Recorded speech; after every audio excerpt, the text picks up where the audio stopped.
ఏనాడు నీ పరిపాలన మాకు వరం, నీ వల్లే ఈ రాష్ట్రపు సంక్షేమం సత్యం నిత్యం సఫలం.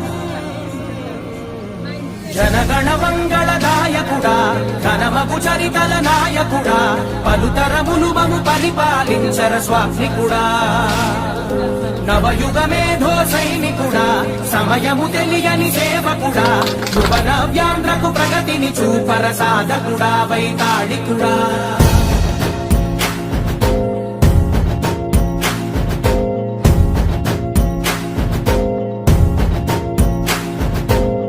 ప్రతి ఇల్లు నిన్నే నిన్నే పిలిచింది, ప్రతి గడప నీకే స్వాగతమంటోంది.